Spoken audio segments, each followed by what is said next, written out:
Ya, perkenalkan dulu nama Iya. saya Bu Umi. Iya. Saya guide lokal di Keraton Mataram kuno atau di Keraton Ratu Boko. Dan bisa ini adalah bisa dikatakan ini adalah istana raja, bukan candi. Nah, kalau candi itu lebih merujuk ke Candi Prambanan, lebih merujuk ke Candi Borobudur atau candi-candi yang lain. Karena sebenarnya ini lebih tepatnya disebut dengan istana raja atau keraton atau tempat tinggalnya raja. Iya. Ya, tapi dilengkapi dengan adanya candi-candi. Ya, Ya, oke. baik, kita ikuti saya. Ya, saya akan menceritakan tentang siapa Ratu Boko dan juga tentang kerajaan ini. Namanya Kerajaan Mataram kuno. Ya, jadi di sini memiliki dua versi cerita. Ada cerita sejarah, ada juga cerita legenda.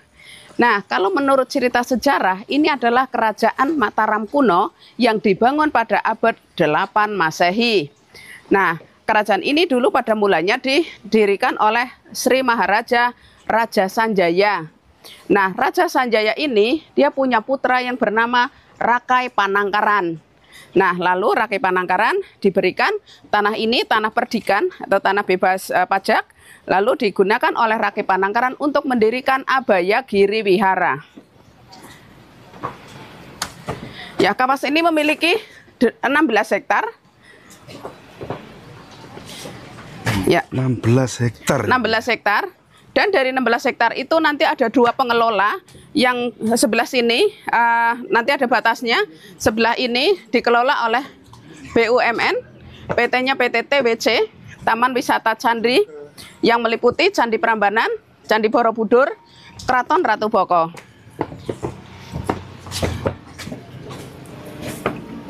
Ya. Ya, pemandangan di sana bagus. Di sana ada kelihatan Candi Kalasan, candi yang dibangun pertama kali di dalam Mataram kuno. Itu adalah Candi Kalasan yang dibangun oleh Rakai Panangkaran pada tahun 778 Masehi.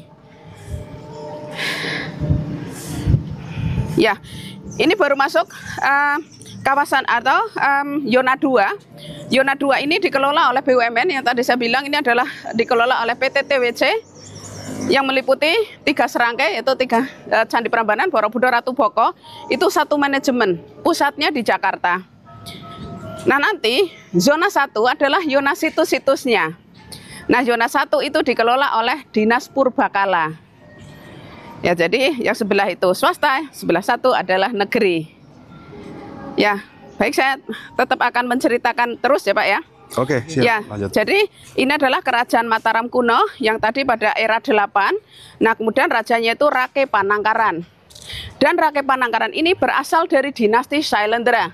Tentu saja beliau beragama Buddha. Nah, pada saat dipimpin oleh Rakai Panangkaran, ya, itu Prambanan, itu Candi Hindu. Pada saat dipimpin oleh Rakai Panangkaran, di sini hanya sebagai Abhaya Giri Wihara atau sebagai tempat belajar mengajar agama Buddha. Makanya di sini ditemukan adanya prasasti yang namanya Prasasti Abhaya Giri Wihara. Yang artinya Abhaya itu tidak berbahaya, Giri artinya gunung atau bukit, Wihara adalah asrama agama Buddha. Nah, jadi arti keseluruhan dari Abhaya Giri Wihara adalah sebuah asrama agama Buddha yang berada di atas bukit yang aman dan damai. Itu yang dibuat oleh Rakai Panangkaran pada tahun 792 Masehi. Nah, kemudian pada saat dipimpin oleh Rakai Panangkaran, di sini belum menjadi istana, belum menjadi kerajaan, baru sebagai Abhaya Giri Wihara. Nah, kemudian setelah Rakai Panangkaran wafat, maka tempat ini akhirnya berpindah ke penguasa yang beragama Hindu. Rajanya adalah Rakai Pikatan. Nah, kemudian pada saat dipimpin oleh agama Hindu, lalu situs-situs ini dibangun kembali. Nah, bukan dibangun kembali, ditambah lagi yang bernuansa Hindu. Contohnya nanti ada Gapura. Nah, Gapura itu merupakan pintu masuk. Ada Gapura 1, ada Gapura kedua. Nah, Gapura ini bercorak Hindu. Apa sih yang membedakan antara bangunan Buddha dan Hindu? Nah, bedanya itu pada ujungnya, pada pucuknya Gapura. Kalau pucuknya lancip seperti itu namanya ratna atau mutiara. Nah, ini adalah lambang suci. Nah, tapi kalau untuk agama Buddha, pasti di atasnya itu stupa. Ya, kita masih di zona 2. Baik, ya. Ya, terus ini benteng-benteng ini dulu pernah runtuh dan ini sudah mengalami restorasi. Nah, restorasi ini kerajaan ini dibangun setelah ditemukan oleh Van Bohels dari Belanda pada tahun 1790. Itu ditemukan pertama kali oleh Belanda pada tahun 1790. Namanya Van Bohels. Nah, setelah ditemukan nanti ada penelitian. Nah, lalu disimpulkan bahwa ini adalah disebut dengan Istana Raja dan ditulis di dalam buku History of Ratu Boko. Nah, dari mana nih kata-kata Ratu Boko atau legenda Ratu Boko? Nah, legenda Ratu Boko ini berasal dari cerita masyarakat setempat. Ya, ini adalah dulu talut. Ini dulu ada air-airnya. Nah, kenapa ini tidak boleh diinjak? Karena salah satu alasannya ini adalah batunya batu putih nih, Om. Batunya putih. Nah, batu putih ini berasal dari tebing-tebing sini saja. Dan memang ini adalah wilayah cagar budaya dan harus dijaga kelestariannya.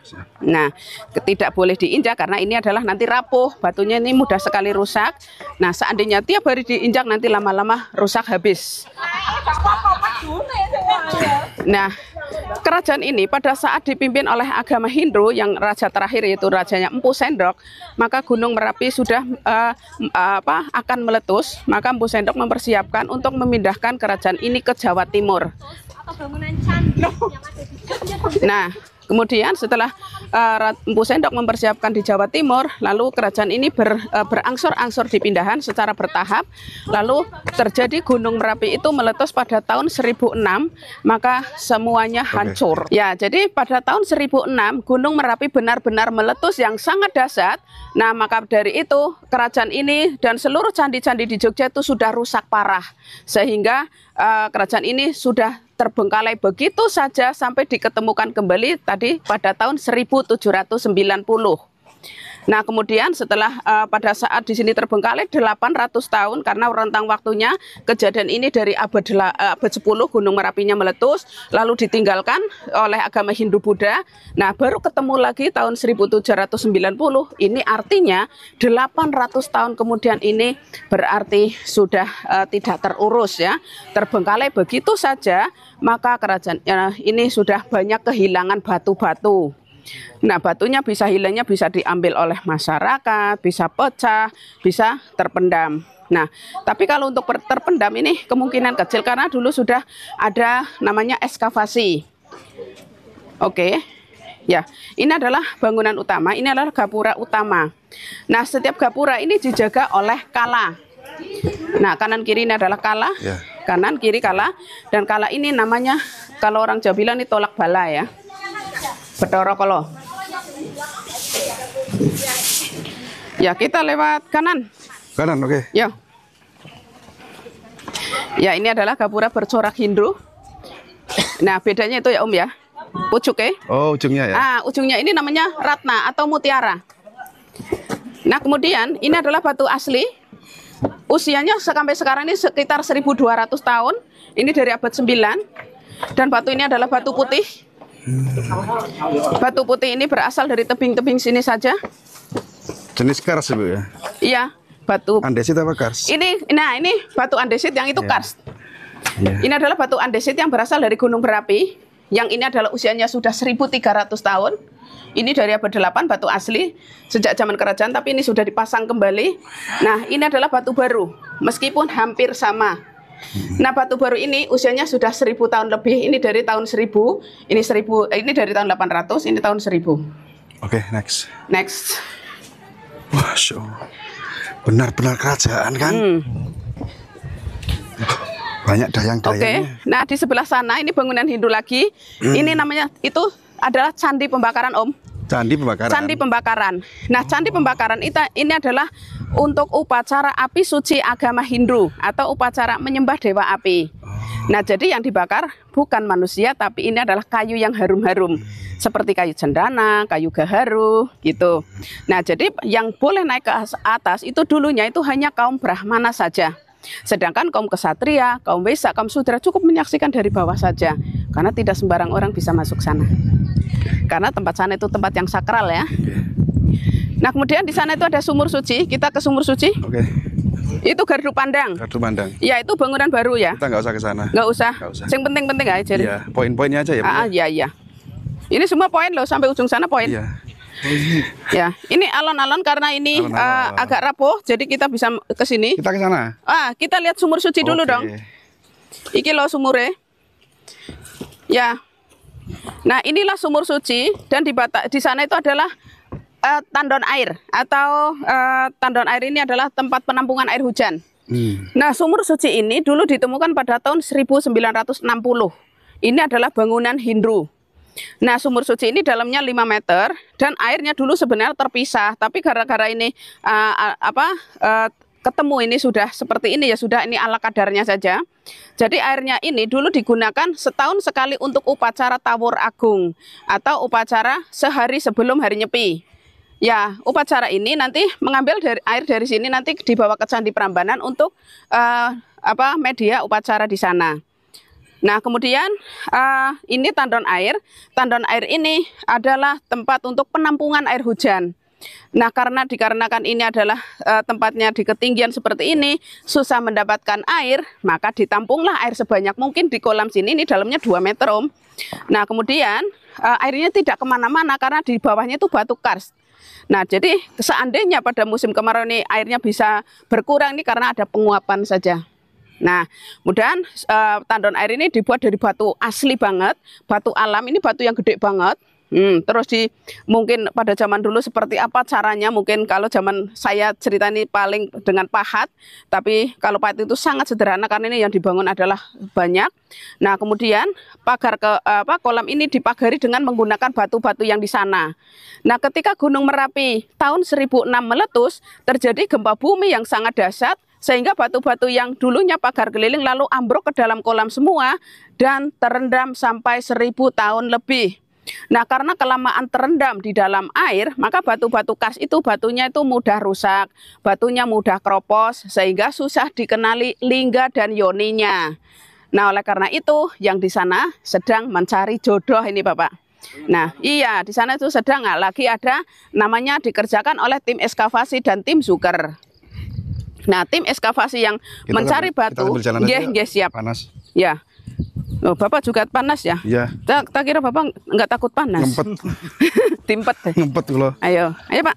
Itu ayam bener rapi. Oh, alah, ya. Berarti Bapak lemah ya? Orangnya tuh kemotong. Ya, kelihatannya serem-serem ya, padahal ya lemah lembut. Perangkatnya ini terlalu panas mati, Bu. Oh iya toh? Iya. Oh. Kalau mati direndam lah. Kalau panas. Iya, kalau panas direndam. Langsung, Bu. Bisa. Ya, jadi ini sedang mengalami sedang lagi ada susun coba. Ya, batu-batu ini nanti ada namanya lingga dan yoni. Ini lagi cari-cari jodoh.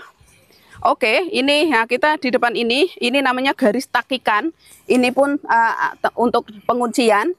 Ini juga takikan. Ini semuanya adalah batu baru, batu pengganti dari batu lama yang hilang. Sana ini semuanya batu baru. Nah, ini batu asli nih, Om. Ini asli ya. Nah, yang baru kan garisnya masih utuh. Ya, ini asli. Ini asli. Nah, kalau batu asli ini bisa membedakan kalau ini baru lagi. Nah, terus di sana kita nanti ada melihat yoni. Kita cari yoni. Yoni ini yang lubang tengah kecil. Sini susah sih ya yoni ini. Kalau di sana nanti jelas-jelas. Sebenarnya yoni kayak gini nih, Pak. Ini ya. Ya, cuma ini kayaknya yoninya kurang sempurna. Nah, di sana tuh ada yoni. Nah, jelempet itu sana. Ngumpet ya, Bu ya? Iya, jelempet memang. Nah, ini yoni nih, isin ya. Iya. Nah, ini yoninya. Oke. Nah, kita mau cari si lingga. Lingga nih endi kiling. Halo, lingga. Ya, Ini masih mencari jodohnya. iya, ini masih campur-campur. Ini kan masih berantakan. Ini dulu. dulu asal nyampur-nyampur saja. Nah, ini yoni juga, ini yoni tapi linggane endi yo? Ini kok wedok kabeh. Oh. Oh iya nih wedokan kabeh iki. Nah, itu kan banyak bolong-bolong. Semua ini. Oh, coba kita ke sini, Pak. Ini sudah selesai. Iya, ini sudah selesai. Nah, nanti kalau sudah selesai barulah dikasih ABCD ya. Dikasih ABCD. Kalau misalnya jodoh nanti AA, satu pasang lagi BB, satu pasang lagi CC gitu supaya nanti dipindahkan ke sana kan beda tim lagi supaya tidak keliru. Itu. Jadi ini adalah ada susun coba namanya. Tulis saja sampai gumun. Iya, tulis saja sampai gumun. Iya, padahal aku yang gumun karena tulis, ya saling gumun-gumunan. Oh, kalau ini apa? Iya. Oh, ini anu listrik anu apa? Ketoi listrik. Ya, ini anu ya, Pak, becek. Nah, kemudian ini dulu ada atapnya. Ada bangunannya di sini. Nah, yang batu bulat di sana ini adalah tempat tiang ya, Om ya. Tiang, sini juga iya. Sana ada 9 loh. Ini satu barisnya 9. 3 baris berarti 9 kali 3, 27 tiang. Dan ini adalah tempat untuk istirahat. Jadi yang di sana itu alun-alun, yang Padang Gemplang itu adalah alun-alun. Ini adalah ada tempat istirahat. Yang ini terdiri dari 6 kamar, 6 bilik ya. Dan bangunannya semua terbuat dari bahan-bahan organik. Seperti tiangnya kayu, pagarnya kayu, atapnya menggunakan jerami. Dan keseluruhannya itu sudah tidak ada lagi yang utuh. Dan apalagi sisa-sisanya pun tak ada. Seandainya mau dibangun lagi, setidaknya itu 60% yang asli, 40% yang baru. Tapi kan di sini sudah tidak sama sekali tidak ditemukan. Lebih baik ini tidak dibangun lagi. Nanti kalau semuanya baru namanya tiruan dong, replika. Jadi nanti merusak nilai sejarahnya. Begitu. Nah, ini batunya masih dicari-cari Om ya. Ya, seharusnya nih ketemu tuh. Seharusnya ada nih, ada lagi. Tapi ya ini masih ompong-ompong. Mau ke gua Om? Ya, kita lewat. Oh, ke sana dulu baik. Ya. Istana. Iya, ke istana betul. Di istana sedang ada syuting.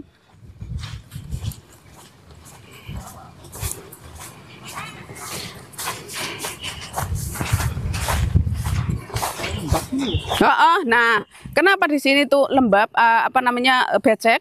Karena di dalam itu batu Om. Jadi batu ini dia menolak air masuk. Ya, dia naik lagi si air.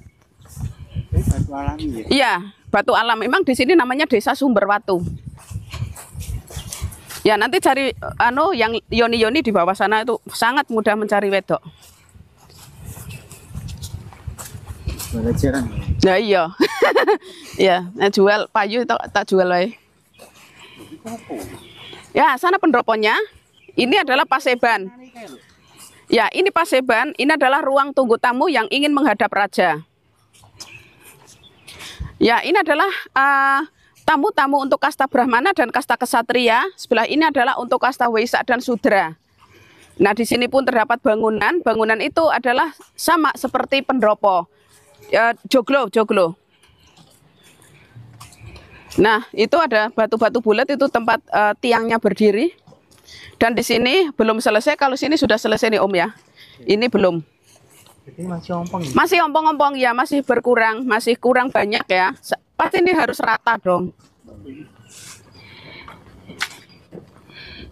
Jadi ini kita jalan-jalan ke istana ya? Iya, ini namanya pergi ke istana. Orang bain-bain nih.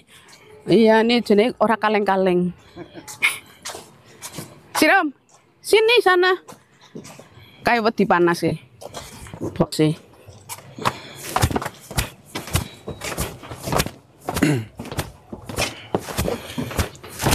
Ya, kita di depan sana mau lihat lingga Yoni sangat banyak, sangat jelas. Karena situ batunya andesit, itu masih kelihatan.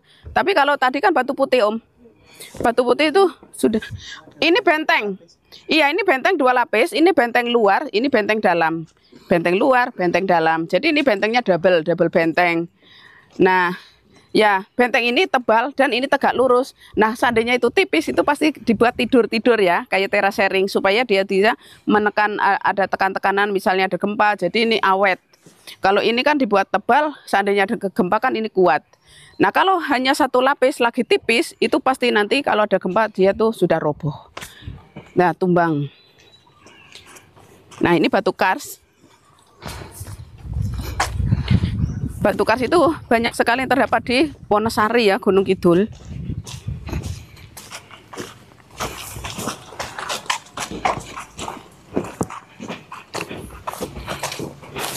Mampir, Pak. Wow, luar biasa. Nah, luar biasa, biasa Benar-benar di luar. istana ini, Lur. Nah, ini jenenge kerja tenanan. Nah, ini baru kita lihat si cowok ya. Ini lingga. Ini juga lingga. Cuma dulu kan agak tinggian karena ini kan usianya sudah 1300 jadi sudah ya. aus ya. Aus. Ah, wis tua lah. Nah, ini lingga juga. Ini mencari jodoh nih Om. Jadi dia cari yoni yang sesuai ukurannya dengan ini. Tidak boleh kegedean, tidak boleh sempit. Jadi ini harus pas. Nah, kalau tidak pas nanti disambung sampai atas semuanya salah. Ya, kita lihat ada.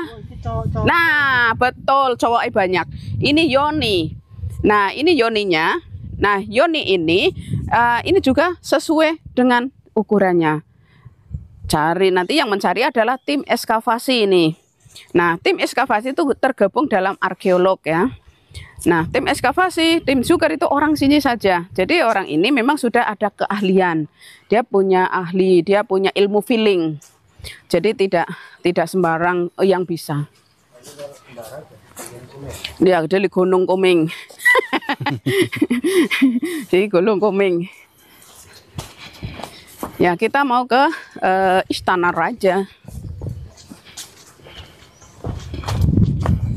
Istananya Nah, ini ini belum fix banget untuk apa, tapi kita dari beberapa beberapa pendapat.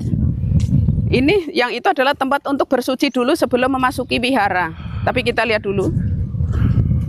Goa dan Kaputren. Luar biasa. Itu yang di sebelah sana itu apa, Bu? Yang mana? Oh, sana itu tumpukan batu. Nah, di sana itu dulu kemungkinan ya, ini baru kemungkinan, ini adalah tempat para prajurit. Sebelah sana. Ya, para prajurit. Nah, kita lihat di sini. Ya, ini belum fix banget untuk apa sebenarnya, ini dari beberapa pendapat. Mungkin ini adalah tempat untuk bersuci dulu sebelum memasuki wihara. Karena mau bagaimanapun mau ke tempat suci pasti harus bebersih dulu, bilas-bilas dulu. Nah, tapi ini bukan untuk mandi karena mandinya di sana nanti. Nah, terus sumber airnya tuh dari pojok sana, pojok sana. Nah, nanti di sini ada air. Nah, kemudian air ini paling hanya satu lutut saja, selutut saja, dan setelah bersuci nanti baru naik, barulah ke wihara. Nah, wiharanya sebelah kanan. Ya. Nah, dulu memang ini ditemukan dalam keadaan rata karena mungkin dulu ini memang pernah terbengkalai sampai 800 tahun itu mungkin ada perbuatan atau pengerjaan dari para pengguna pemukiman di sini yang warga lah bermukim di sini. Dulu ini kan pemukiman ini Om.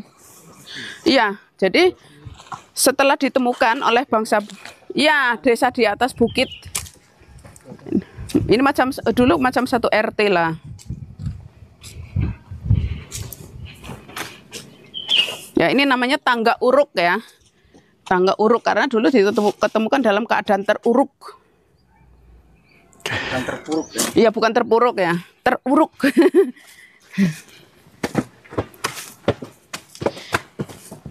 Nah, ini belum selesai, pengerjaan ini belum selesai. Kalau di atas itu masih ada nongol, berarti ini mau disambung lagi tuh Om. Nah, ini masih mau disambung lagi ya. Pokoknya kalau di atas belum rata, batunya belum terakhir, itu artinya masih ingin disambung-sambung terus, kayak Lego lah. Itu belum selesai. Nah, ini takikan, ini batu asli, batu andesit. Ya, yang ini andesit semua. Kastil. Nah, ini ada lubang-lubangnya kecil-kecil. Kemungkinan ini adalah dulu untuk pengibar bendera, bisa jadi ya.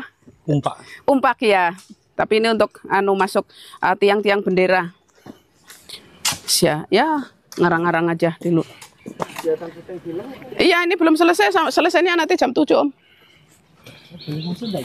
Boleh? Tadi saya sudah masuk. Nah, dari batu-batu ini hanya batu dikumpul-kumpul saja loh. Ini berarti jodohnya tuh bisa di mana-mana ada, bisa jadi di sini jodohnya sana, bisa sana gitu. Jadi ini suatu saat juga disusun lagi, disatukan lagi.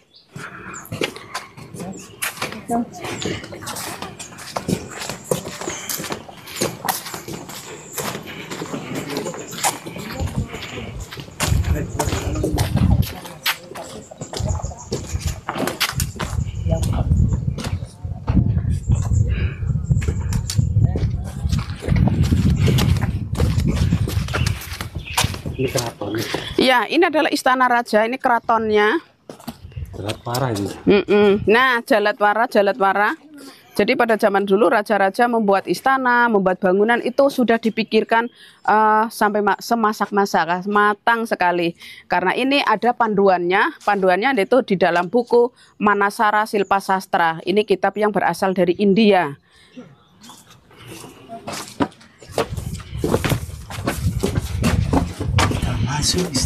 Masuk. Masuk Pak Eko.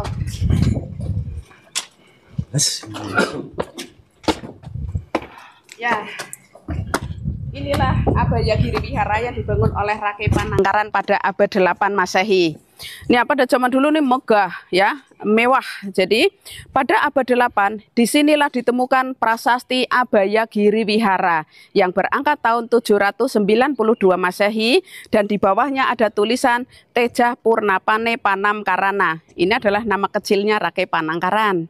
Nah, Rake Panangkaran beliau perginya tuh moksa. Beliau tuh setelah dia mengundurkan diri sebagai raja, lalu beliau tuh dia bertapa lama-lama mengecil lalu hilang. Nah, setelah sepeninggalnya Rake Panangkaran, lalu kerajaan ini tidak ada pemerintahannya. Lalu dalam masa-masa kekosongan ini, akhirnya ini ada perebutan kekuasaan antara Rake Pikatan melawan Bala Putra Dewa. Nah, Rake Pikatan ini masih keturunannya Rake Panangkaran, maka beliau itu sebagai pewaris tahtanya juga. Nah, begitu juga Bala Putra Dewa ini merupakan cucunya Rake Panangkaran, tapi bukan cucu asli ya Om ya. Ini adalah cucu mungkin anak adiknya, dia dianggap sebagai mbahnya. Nah, maka Bala Putra Dewa pun berhak mewarisi tahta ini dari kakeknya. Nah, di antara Rake Pikatan dan Bala Putra Dewa ini tidak mau ada yang mengalah. Oke lah, kita fair-fairan saja, kita perang saja, nyatakan perang. Akhirnya Rake Pikatan melawan Bala Putra Dewa, perang sampai mungkin bertahun-tahun. Pada akhirnya Rake Pikatan pemenangnya dan Bala Putra Dewa yang beragama Buddha ini kalah, sehingga ini jatuh ke tangan Hindu di bawah kepemerintahannya Rake Pikatan. Nah, pada saat dipimpin oleh Rake Pikatan, lalu dibangunlah situs-situs yang bernuansa Hindu. Contohnya tadi Gapura 1, Gapura 2, nanti ada Candi Pembakaran, terus ada Sumur Suci, ada Tandon Air, ada Paseban. Itu seluruhnya dibangun oleh Rake Pikatan yang beragama Hindu, karena itu bercorak Hindu. Nah, kemudian Rake Pikatan lalu tampuk kepemimpinannya itu diserahkan kepada putranya, yaitu namanya Dyah Kayuwangi atau Dyah Lokapala. Nah, Dyah Kayuwangi ini adalah putra dari Rake Pikatan yang meneruskan tampuk kepemimpinannya dari Rake Pikatan. Nah, kemudian ini juga pada saat dipimpin oleh Rake Kayuwangi, nanti juga ada peperangan lagi, serangan-serangan lagi yang dilakukan oleh Sri Kumbayoni atau Rake Walaing Pukumbayoni. Nah, pada saat itu akhirnya Rake Walaing Pukumbayoni pernah menduduki tahta di sini hanya 8 tahun.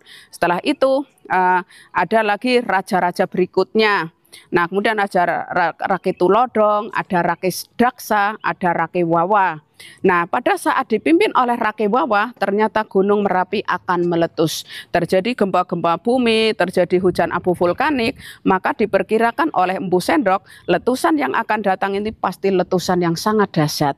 Karena Empu Sendok ini adalah, ya dia adalah seorang Brahmana, dia punya ilmu-ilmu telepati ya. Dia mengerti sebelum ada kejadian. Nah, kemudian oleh Empu Sendok akhirnya mempersiapkan di Jawa Timur untuk memindahkan kerajaan ini pindah ke Jawa Timur. Lalu benar juga, sebelum Gunung Merapi meletus, kerajaan ini sudah berangsur-angsur pindah ke Jawa Timur dan di sana menjadi kerajaan Medang Kamulan. Nah, perlu diketahui ini adalah singgasana raja. Nah, pada abad 9 ini kan digunakan lagi oleh Rakeh Pikatan. Jadi pada abad 8 ini agama Buddha, pada abad 9 ini sudah Hindu sampai abad 10. Nah, di sana adalah sebagai pendopo atau sebagai tempat para tinggalnya para punggawa, para menteri-menterinya mungkin. Nah, di sini adalah tempat untuk raja. Ya, kita lihat pemandian putri. Ya, di sini ada hiasan bercorak Buddha, ini namanya upala. Yang ini tadi apa, Om? Jalatwara. Ya, pinter ya. Lah iya aku kok ya. Ya cah kene kok. Anake turunane raja kok. Nggih, ini yang mana? Ini Mandapa. Mandapa ini nama lain dari pendopo ya. Nah, Mandapa ini para murid-murid agama Hindu. Nah, ini untuk sembahyang agama Hindu mungkin ini adalah para murid-muridnya atau di sana kan pasti ada imam lah ya. Nah, di sini Brahmana. Jadi ini adalah miniatur candi Hindu. Miniatur candi Hindu ini terdiri dari 3 dewa atau Trimurti. Yang sebelah selatan adalah Dewa Brahma, yang tengah adalah Dewa Siwa, yang utara adalah Dewa Wisnu. Ya, ada sumuran atau perigi. Ya, perigi ini dulu tempat untuk air suci. Nah, jadi misalnya, wow, putri nih. Nah, misalnya ini Bapak kesini mau sembahyang, nah membawa air dari luar, lalu dari 7 mata air, nah lalu dituangkan ke sana. Nah, lalu setelah dituangkan, lalu mengalirlah ketiga aliran ini. Nah, nanti di bawahnya itu ada sajen-sajen. Nah, sajen-sajen ini ditaruh di dalam kotak peripih, ini sebagai nyawanya, yaitu ada rempah-rempah, ada namanya, ada koin, terus ada juga manik-manik, kalau ada juga emas, ada berlian. Nah, nanti semuanya itu ditaruh di dalam kotak peripih, ini adalah sebagai nyawanya. Nah, lalu setelah airnya sudah jatuh ke sana, lalu diambil lagi untuk dipercikan kepada para jemaahnya. Ini ini adalah kayak lagi penyucian lah, penyucian diri. Nah, dari dewa-dewa ini memiliki tugas di dunia. Tugasnya Dewa Brahma, dia menciptakan alam semesta. Lalu tugasnya Dewa Siwa, dewa perusak, dewa pelebur, nah, penghancur. Jadi dewa ini adalah dewa recycle lah ya, dewa yang menghancurkan sesuatu yang sudah tidak bagus, yang sudah usang, dilebur oleh Siwa. Nanti baru dikembalikan lagi seperti semula, barulah dipelihara oleh Dewa Wisnu. Ya, Dewa Wisnu adalah dewa pelindung bumi atau dewa pemelihara. Nah, dari dewa-dewa ini memiliki kendaraan atau wahana. Kendaraannya dari Dewa Wisnu adalah Garuda. Kendaraannya Dewa Siwa adalah Nandini. Kendaraannya Dewa Brahma adalah Angsa. Ya, ini semuanya disebut dengan Trimurti. Ya, di sebelah sana ini. Yang mana? Oh, sana itu tempat tidur bagi pasukan elit. Ya, iya, sebelah situ yang panjang ya. Itu adalah pasukan elit. Karena kalau bisa betul disamakan dengan sekarang ini Kopassus atau tempat ya, pasukan pengawal raja. Kalau itu depan. Nah, ini tempat mandi putri. Ya, ini adalah tempat mandi para putri-putri raja. Bentuknya bunder-bunder. Sebenarnya ini semuanya bunder-bunder. Ada 13 bulatan. Dan masing-masing bulatan itu dalamnya 3 meteran ya. Tapi itu dulu 3 meteran. Tapi kalau untuk saat ini saya pernah lihat pas lagi kering. Ya kering, nggak kering-kering banget sih. Itu sekitar 1,5 meter saja. Karena sudah ada pendangkalan. Baik, ini sekelumit cerita tentang Ratu Boko, tentang Kerajaan Mataram kuno. Ya, ceritanya mungkin ini masih panjang, tetapi nanti Bapak-bapak datang kemari lagi. Siapa tahu nanti ada cerita yang baru lagi. Tapi saya pikir ini masih akan dikembangkan sampai nanti ada periode selesai. Mungkin master plan dari Kerajaan Mataram kuno ini bisa sampai 2040-an.